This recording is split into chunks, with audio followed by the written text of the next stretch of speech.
이순신 ASMR.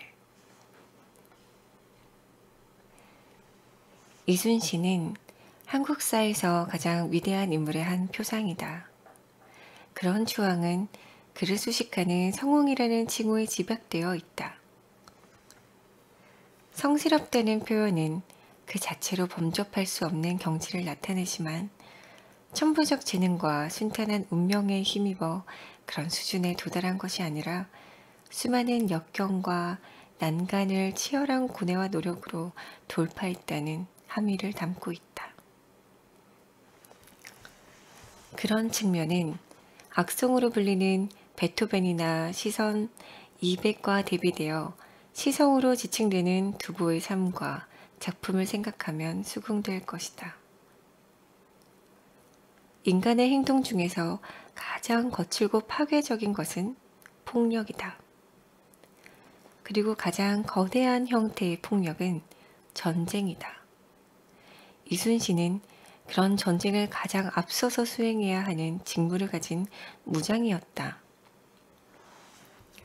그러므로 그가 돌파해야 할 역경이 다른 분야의 사람들보다 훨씬 가혹했으리라는 예상은 자연스럽다. 실제로 그는 잔인하고 폭력적인 거대한 운명을 극복하고 위협을 성취한 인간의 어떤 전범을 보여주었다고 평가할 만하다.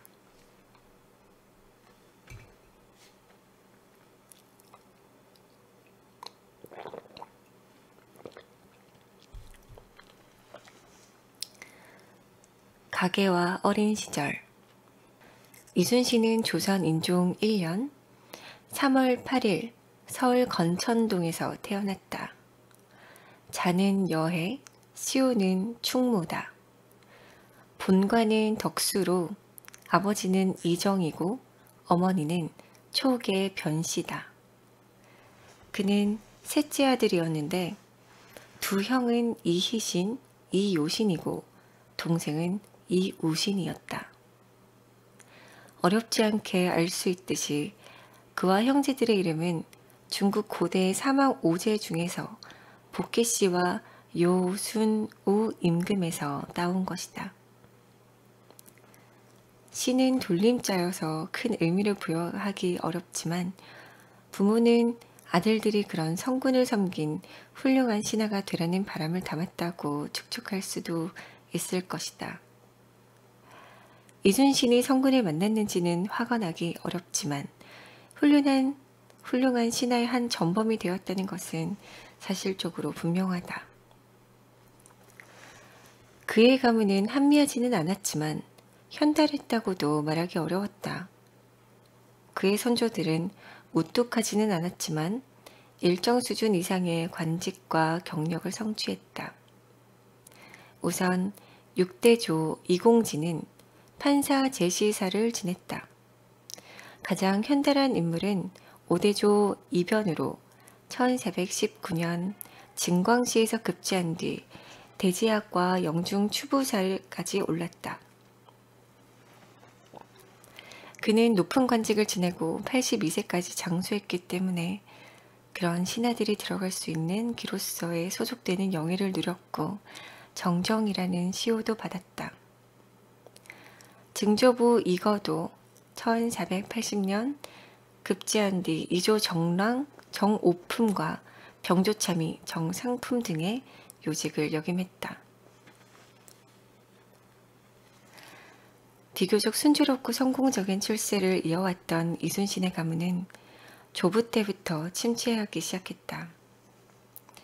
조부 이백록과 아버지 이정 모두 과거에 급제하지 못했고 당연히 벼슬길에도 오르지 못한 것이다. 그 주요한 까닭은 이백록이 조광조 일파로 간주되어 관직에 나아가지 못했기 때문이었다. 그는 기묘사림의 핵심 인물은 아니었지만 기묘사림이 시행한 별과에 청거된 120명 중 한 사람이었다. 기묘사림에 포함되는 인물들의 명단과 간략한 정기를 담은 기모록 속집에서는 진사 200록은 배우기를 좋아하고 검소했다고 적혀있다. 이런 가문의 상황에 따라 혼인한 결과와 무관하지 않다고 판단되는데 외조 변수림도 과거와 벼슬의 경력이 없었다. 몇 살까지라는 확실한 기록은 찾지 못했지만 이순신은 태어난 서울에서 어린 시절을 보냈다. 그 시절에 이순신은 자신의 일생에 중요한 영향을 끼칠 뛰어난 인물을 만났다. 그는 나중에 영의정이 되는 서해 유성룡이었다. 서로 3살 차이인 두 사람은 그들 임진왜란이라는 거대한 국난에서 조선을 구원하는데 각각 문무에서 결정적인 공로를 세웠다. 조선 태종의 가장 큰 치적은 세종을 후계자로 선정한 것이라는 평가도 있듯이 유성룡의 많은 업적 중에서 가장 중요한 것은 이순신을 적극 청구하고 옹호한 행동이었는지도 모른다. 영의정의 해안은 나라를 멸망에서 건졌다. 아직 어렸고 나중에는 상당히 다른 길을 걷게 된 두 사람이 그때 어떻게 어울렸는지 구체적으로 알기는 어렵다. 그러나 그뒤 유성룡은 신의 집은 이순신과 같은 동네였기 때문에 그의 사람됨을 깊이 알고 있다고 선조에게 아뢰할 정도로 친밀했던 것은 사실이었다고 판단된다. 그런 기억에 따라 유성룡은 징비록에서 어린 시절의 이순신을 인상 깊게 회고했다. 이순신은 어린 시절 영특하고 활달했다. 다른 아이들과 모여 놀 때면 나무를 깎아 화살을 만들어 독리에서 전쟁놀이를 했다. 마음에 걸리는 사람이 있으면 그 눈을 쏘려고 해 어른들도 그를 꺼려 감히 군문 앞을 지나려고 하지 않았다. 자라면서 활을 잘 쏘았으며 묵과의 급제에 관직에 나아가려고 했다. 말 타고 활쏘기를 잘했으며 글씨를 잘 썼다. 인생의 방향등도 나와 있는 것으로 보아 유년 시절에만 국한된 관찰은 아니라고 추정되는데 유성룡이 기억하는 이순신은 어려서부터 무인의 기계가 넘쳤다. 마음에 거슬리는 사람은 그 눈을 쏘려고 했다는 대목은 어린 아이로서는 지나치다 싶을 정도로 무례하거나 거칠다고 생각되기도 한다.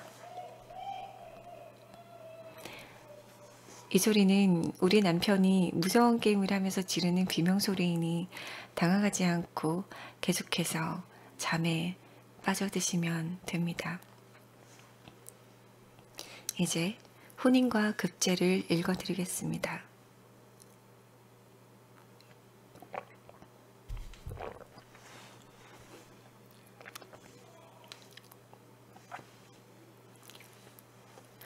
정확한 시점은 알 수 없지만 그 뒤 이순신은 서울을 떠나 외가가 있는 충청남도 아산으로 이주했다. 아산은 지금 그를 기리는 대표적 사당인 현충사와 묘소가 있어 그와 가장 연고가 깊은 지역으로 평가되고 있다. 그렇게 된 까닭은 조선 중기까지도 널리 시행되던 남귀 여가혼 때문이었다.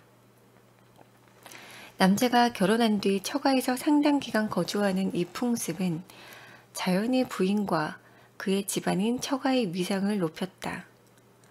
가장 익숙한 사례는 율곡 이의를 상징하는 대표적 지역이 어머니 신사임당이 친정이 있던 강릉이라는 사실일 것이다.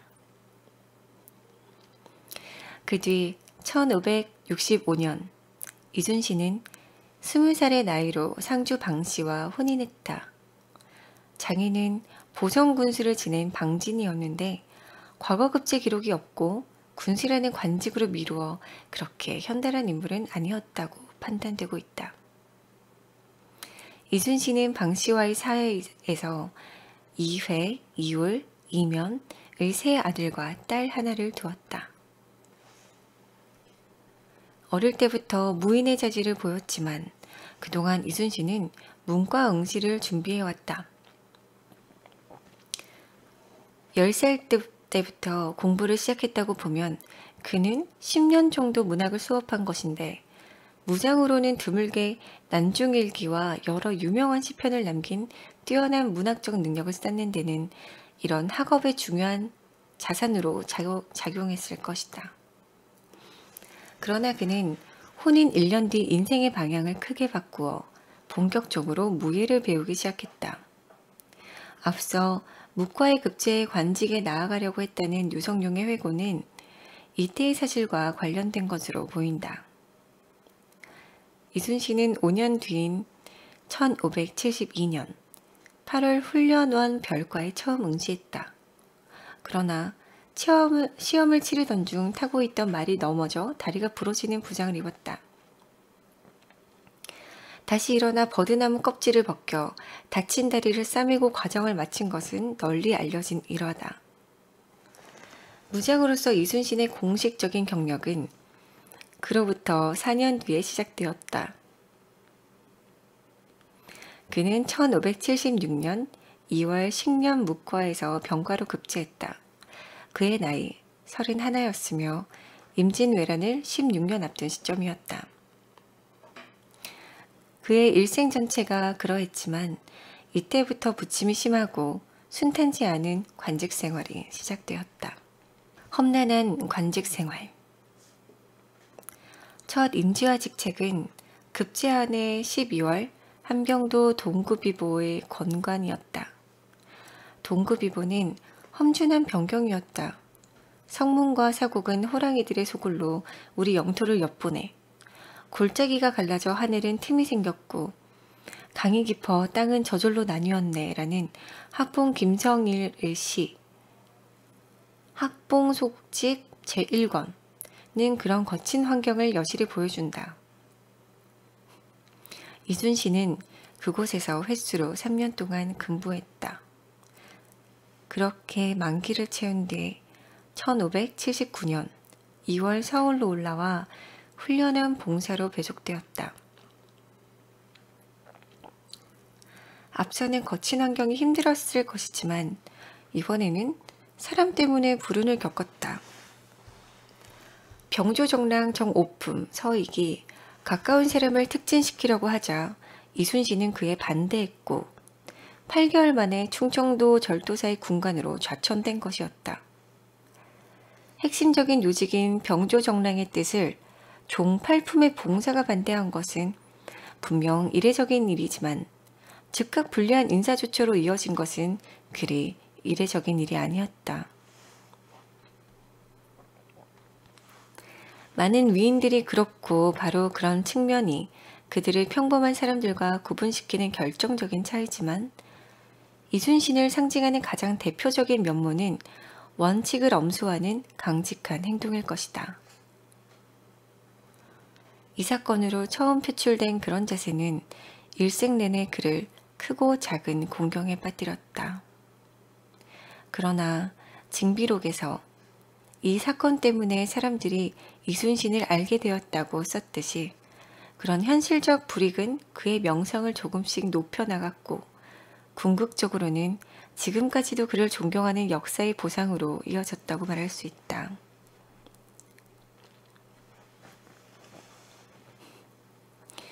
이 사건으로 비로소 이름이 알려지기 시작했기 때문인지 얼마 뒤 이순신은 파격에 가까운 승진을 하게 되었다. 1580년 7월 발포 수금 만호에 임명된 것이었다. 이 인사는 그 파격성도 주목이 됐지만 좀 더 중요한 사실은 그가 처음으로 수군에 배치되었다는 것이다. 직속상관인 전라좌수사 성박이 검은고를 만들려고 발포객사의 오동나무를 베어가려고 하자 이순신은 관청물건이라고 제지한 유명한 일화는 이때의 사건이었다. 특별한 인사조치가 뒤따르지 않은 것으로 보아 이때의 항명은 큰 문제없이 넘어갔다고 판단됐지만 서익과의 악연이 다시 불거졌다.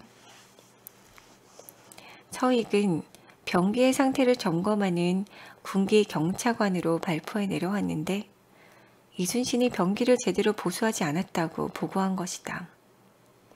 급속히 승진했던 이순신은 1581년 5월 2해 전에 관직인 훈련원 봉사로 다시 강등되었다. 말직이지만 중앙에서 근무하게 된 그에게 이때 중요한 기회가 찾아올 뻔했다. 국왕을 제외하면 당시 조선에서 가장 중요한 인물이었을 율곡 이이가 이순신을 한번 만나보고 싶어 한 것이다. 그때 이이는 이조판서였다. 유성룡에게서 그런 의사를 전해들은 이순신은 그러나 거절했다. 같은 가문이므로 만나도 괜찮지만 지금은 그가 인사권을 행사하는 중직에 있으므로 만나지 않겠다는 것이었다. 권력이나 재력 같은 인간의 주요한 욕망은 궁극적으로 어떤 자리나 지위의 획득과 관련된 측면이 많다. 자리가 사람을 만든다는 말처럼 높고 영향력 있는 자리에 오르면 권력이나 재력도 그만큼 팽창하기 때문이다. 지음이라는 오래된 성어가 보여주듯이 어떤 사람이 성공하는 데는 그 사람을 알아가고 후원하는 다른 사람의 존재가 거의 필수적이다. 그러므로 대부분의 사람들은 그런 관계를 만들고 발전시키는데 매우 적극적이었으며 그 사람이 영향력 있는 위치에 있다면 더욱 그러했다. 겨우 9살 차이였지만 탁월한 능력과 눈부신 경력으로 조선의 핵심적인 정치가로 자리잡은 같은 가문의 이조판서가 그때까지도 변방과 중앙을 오가며 부침을 거듭하고 있던 종 팔품의 말단 무관을 만나보고 싶어 했을 때 부적절한 정실의 개입이 있을지도 모른다는 판단에서 거절한 이순신의 태도는 그 기록을 읽는 사람에게 많은 생각을 던져준다. 굉장히 정직한 성격이셨네요. 그죠? 계속해서 읽도록 하겠습니다. 그렇게 훈련원에서 2년 넘게 근무한 뒤 이순신은 어떤 까닭에서인지 다시 강등되어 변방으로 배치되었다. 1583년 10월 건원보 권간으로 나간 것이다. 그러나 그때 발생한 여진족의 침입에서 그는 우두머리를 생포하는 전공을 세워 한 달 만인 11월 훈련한 참군으로 귀경하게 되었다. 그러나 이런 작은 행운은 오래가지 않았다. 그달 15일 아버지 이정이 아산에서 세상을 떠난 것이다. 불편한 통신 환경 때문에 그 소식은 이듬해 1월에야 이순신에게 전달됐다. 그는 3년상을 치렀고 1585년 1월 사복시 주부로 복직했다. 그의 나이 40이었다. 그는 유성룡의 청고로 16일 만에 조산보 만호로 특진해 다시 변방으로 나갔다. 1년 반 만인 1587년 8월에는 녹둔도 둔정관을 겸임하게 되었다. 녹둔도는 지금 두만강 하구에 있는 섬이다. 복직 이후 비교적 순조로웠던 그의 관직 생활은 이때 그동안의 부침 중에서 가장 심각한 타격을 입게 되었다. 그의 가을 여진족에 침입해 아군 11명이 전사하고 군사와 백성 160여 명이 납치되었으며 말 15필이 약탈되는 사건이 일어났다. 이순신은 경흥부사 이경록과 함께 여진족을 격퇴하고 백성 60여 명을 구출했다. 그 전부터 이순신은 그 지역의 위험성을 간파하고 중앙의 병력 증강을 요청했지만 받아들여지지 않았다. 그러므로 이 사건은 표면적으로는 승패를 가늠하기 어려운 측면이 있었지만 궁극적인 책임은 중앙정부에 있다고도 볼 수 있었다. 그러나 함경북도 병마절도사 이일은 이 사건을 패전으로 간주했고 두 사람은 모두 백의종군에 처했다. 이순신의 생애에서 첫 번째 백의종군이었다. 그러나 명예는 곧 회복할 수 있었다. 1588년 1월 2일이 2,500명의 군사를 이끌고 여진족을 급습해 가옥 200여 채를 불사지르고 380여 명을 죽인 보복전에서도 이순신도 참여해 전공을 세움으로써 백의종군에서 벗어난 것이다. 반년 뒤인 윤 6월 그는 아산으로 낙향했다.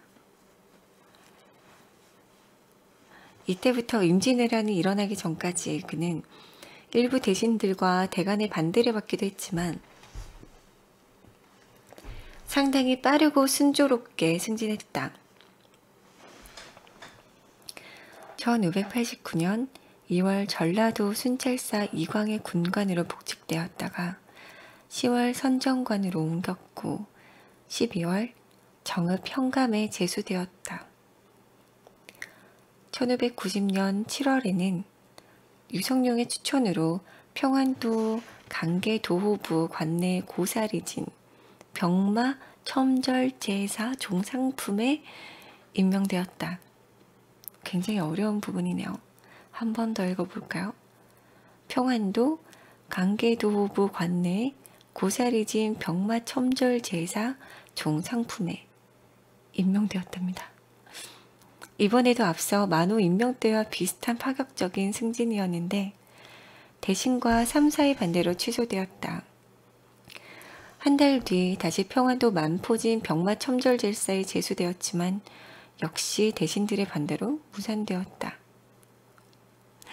그러나 1591년 2월 진도군수 종4품에 임명되었다가 부임 전에 가리포 수군 첨절제사 종3품으로 옮겼으며 다시 며칠 만인 2월 13일 전라좌도 수군 절도사 정상품에 제수되었다. 그의 나이 46세였고 임진왜란을 14개월 앞둔 시점이었다. 그러니까 그는 무과에 급제한 지 15년 동안 한 번의 백의종군을 포함해 여러 공경과 부침을 겪은 끝에 수군의 주요 지휘관에 오른 것이었다. 변방의 말직만을 전전하다가 삶을 마감했을 장수도 분명히 적지 않았을 것을 감안하면 그의 역정은 수준 이상의 보상을 받았다고 말할 수도 있을 것이다. 눈앞에 다가왔지만 거의 대비하지 않았던 거대한 국난을 생각하면 전쟁 직전 그가 북방의 말단 장교가 아니라 남의 수군 지휘관이 되었다는 사실은 참으로 공교로운 천행이었다. 이쯤 되면 서서히 눈이 감기고 잠이 올 듯 말 듯 하실 텐데 이 얘기가 너무 흥미진진해서 잠이 오는데 계속 듣고 계신 분들도 많으실 것 같고 잠이 안 오시는 분들도 있을 것 같고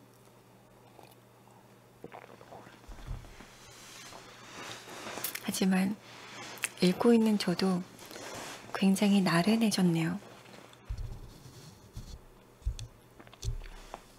나른한데 재밌는 것 같아요. 워낙 엄청난 분이니까. 그럼 다음 부분을 읽도록 하겠습니다. 임진왜란, 승정과 백의종군. 조선 최대의 국난인 임진왜란은 1592년 4월 13일 일본군이 부산포로 추락하면서 발발했다. 7년 동안 이어진 전란으로 조선의 국토와 민생은 처참하게 파괴되었다. 전쟁이 시작된 뒤에 보름여 만에 서울이 함락되고 선조는 급히 몽진해 압록강변의 의주에 도착했다. 개전 2달 만에 조선은 멸망 직전의 위기에 몰린 것이다. 널리 알려졌듯이 외란에서 이순신은 임진년 5월 7일 옥포해전부터 계유년 11월 18일 노량해전까지 20여 회의 전투를 치러 모두 승리했다. 그 승전들은 그야말로 폐색이 짙은 전황을 뒤바꾼 결정적인 계기였다. 그는 외란이 일어난 1년 뒤인 1593년 8월 삼도 수군 통제사로 승진해 해군을 통솔하면서 공격과 방어, 집중과 분산의 작전을 치밀하고 효과적으로 수행했다. 나라는 전란에 휩싸였고 그는 국군을 책임진 해군의 수장으로서 엄청난 책임과 부담감을 느꼈을 것이지만 험난했던 그동안의 관직 생활에서 보면 최고의 지위를 안정적으로 유지한 기간이기도 했다. 그의 일상에서 가장 크다고 할 만한 고난이 닥친 것은 1597년 1월이었다. 그는 일본군을 공격하라는 국왕의 명령을 따르지 않았다는 죄목으로 파직되어 서울로 압송되었고 죽음 직전에 이르는 혹독한 신문을 받은 끝에 4월 1일 백의종군의 명령을 받고 풀려났다. 그날의 난중일기는 다음과 같다. 초 1일 신유 맑다. 옥문을 나왔다. 남문박 윤간의 종의 집에 이르러 조카 보홍분, 아들 울, 윤사행과 같은 방에 앉아 오랫동안 이야기했다. 지사 윤자 시인이 와서 위로하고 비변랑 이순지가 와서 만났다. 지사가 돌아갔다가 저녁을 먹은 뒤에 술을 가지고 다시 왔고 윤기현도 왔다. 이순신이 술을 가지고 와서 함께 취하며 위로해 주었다. 명의정 판부사 정탁, 판서 심의수, 이상, 김명원, 참판 이정형, 대사원 노직, 동지, 최원, 동지 곽영도 사람을 보내 문안했다. 이미 여러 사람들이 주목하고 뛰어난 통찰력으로 감동적인 문장으로 표현했지만 이날의 일기는 이순신의 내면을 가장 명징하게 보여주는 자료의 하나로 생각된다. 일기는 기본적으로 자신만의 내밀한 기록이다. 후세에 공표될 가능성을 고려하거나 그럴 의도를 담은 일기도 적지 않고 난중일기도 그런 측면이 있다고 평가되지만 그럼에도 이날 그의 문장은 전율과 놀라움을 안겨준다. 그 글에서 작성자는 자신의 감정을 최대한 배제하고 사실만을 적었다. 그동안 승전을 거듭해 국망의 위기를 극복했지만 충분한 근거 없이 갑작스레 압송되어 혹독한 고초를 겪은 사람에게서 상상할 수 있는 고통과 억울함과 분노는 철저하게 제어되어 있다. 그는 오직 사실에 입각해 사고하고 행동했고 승리의 원동력과 그의 위대함은 거기에 있다는 한 관찰과 평가는 정곡을 얻었다고 생각한다. 이 짧은 일기는 그런 측면을 보여주는 대표적 사례일 것이다. 점점 잠이 오기 시작합니다. 나만 그런 것일까요? 여러분도 지금쯤 잠이 오실까요? 이제 나른함에서 살짝 졸려지려고 하는 단계에 있네요. 읽을수록 제 다크서클도 내려오고 있어요. 자, 이어서 이순신의 불행은 여기서 끝나지 않았다. 백의종군을 시작한 직후 어머니가 돌아가신 것이다. 그는 나흘 동안 말미를 얻어 어머니의 장례를 치른 뒤 다시 종군했다. 이때의 일기, 특히 맨 마지막 구절은 슬픔의 윗바닥까지 내려간 그의 마음을 느끼게 한다. 16일 병자. 흐리고 비가 내렸다. 배를 끌어 중방포에 옮겨대고 영구를 상여에 실어 본가로 돌아왔다. 마을을 바라보고 통곡하니 찢어지는 마음을 어찌 말로 다 할 수 있겠는가. 집에 이르러 빈소를 차렸다. 비가 크게 퍼부었다. 남쪽으로 떠날 일도 급박했다. 부르짖어 통곡하며 속히 죽기만을 기다릴 뿐이다.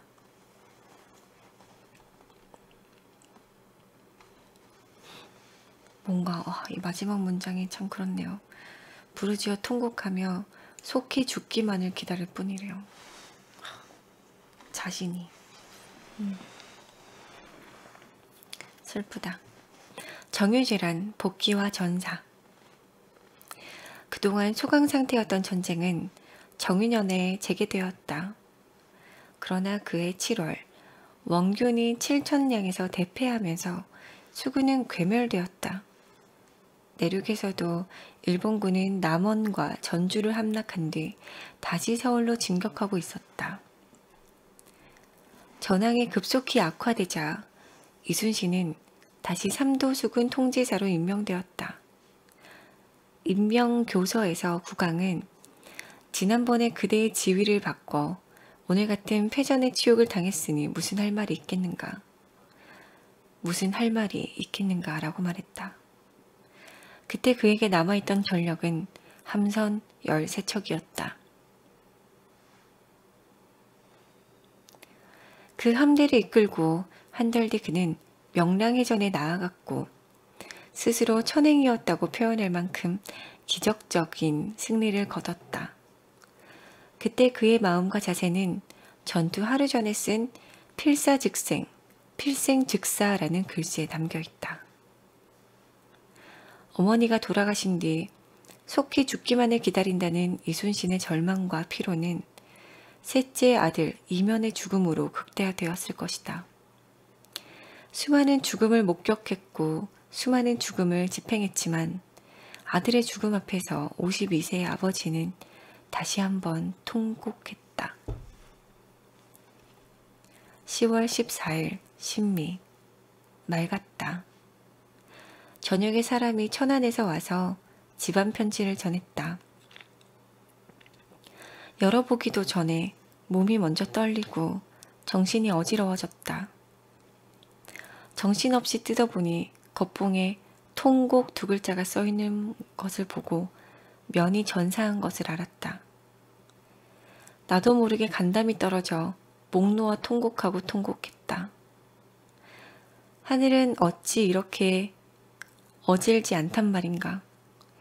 내가 죽고 네가 살아야 마땅한 이치건을 내가 죽고 내가 살다니 어찌 이렇게도 어그러진 이치가 있겠는가. 천지가 캄캄하고 밝은 해도 빛을 잃었다. 슬프다. 내 아들아, 나를 버리고 어디로 갔느냐. 남달리 영특해 하늘이 이 세상에 머물러 두지 않은 것이냐. 내가 지은 죄 때문에 화가 네 몸에 미친 것이냐. 지금 내가 살아있은들 장차 누구에게 의지한단 말인가. 부르짖으며 슬퍼할 뿐이다. 하룻밤을 보내기가 한 해 같다. 거대한 전란과 그 전란의 가장 중심에 있던 인물의 생애는 동시에 끝났다. 1598년 11월 19일 이순신은 노량해전에서 전사했고 외란도 종결되었다. 그 뒤 구국의 명장을 국가에서 추승하는 것은 당연한 일이었다. 그는 1604년 선무 1등 공신과 덕풍부원군에 책봉되고 좌의정에 추증되었다. 1793년에는 다시 영의정이 더해졌고 2년 뒤에는 그의 문집인 이충무 공전서가 왕명으로 간행되었다. 현대에 와서는 1960년대 후반부터 서울의 중심인 세종로에 동상이 세워지고 현충사가 대대적으로 정비됨으로써 그는 한국사에서 가장 중요한 위인으로 자리 잡게 되었다. 이런 국가적 시책은 그의 위상에 부동의 공식적 권위를 부여했지만 견고한 갑각 안에 가둔 것도 사실이었다. 잠이 온다. 내가 잠이 오면 안 되는데. 지금 잘 자고 있는 친구들도 있겠죠? 켜놓고 아무것도 모르고 자고 있는 친구들도 있을 거라고 믿습니다. 이런 국가적 시책은 그의 위상에 부동의 공식적 권위를 부여했지만 견고한 갑각 안에 가둔 것도 사실이었다. 그런 측면과는 달리 이순신의 인간적 내면을 깊이 조명함으로써 새로운 면모를 발견하는데 중요한 계기를 제공한 것은 김훈의 칼의 노래일 것이다. 저도 읽었던 건데 정말 그냥 막힘없이 계속 읽히는 책이었어요. 2001년 동인문학상을 수상하며 비평과 흥행에서 큰 성공을 거둔 그 소설은 구체적인 서사보다는 이순신의 마음과 생각을 추적한 작품이다. 작가는 오래전부터 주관이 배제되고 사실만이 남은 문장을 쓰고 싶었는데 난중일기에 그런 문장이 있었다고 말했다. 작가는 이순신의 마음과 문장을 이렇게 파악했다. 암담한 패전 소식이 육지로부터 전해오는 날, 이순신은 나는 밤새 혼자 앉아 있었다고 썼다. 슬프고 비통하고 고글하며 땅을 치고 울고 불며하는 것이 아니라 혼자 앉아 있었다는 것은 그 물리적 사실을 객관적으로 진술한 것이다. 거기에 무슨 형용사와 수사학을 동원해서 수다를 떨어본들 나는 밤새 혼자 앉아 있었다를 당할 도리가 없다. 이것은 수사학의 세계가 아니라 아주 강력한 주어와 동사의 세계다. 그는 그것을 죽이는 문장이라고 말했다. 지금까지 이순신에 관련된 글은 수없이 많이 나왔고 앞으로도 그럴 것이다. 여러 측면에서 비평은 그 주체와 대상이 적어도 어느 정도는 비슷한 수준에 있거나 오랫동안 깊이 관찰하고 생각해야만 합리성과 설득성을 얻을 수 있다. 거의 모든 부분에서 그렇지 못한 이 글은 부족하기만 하다.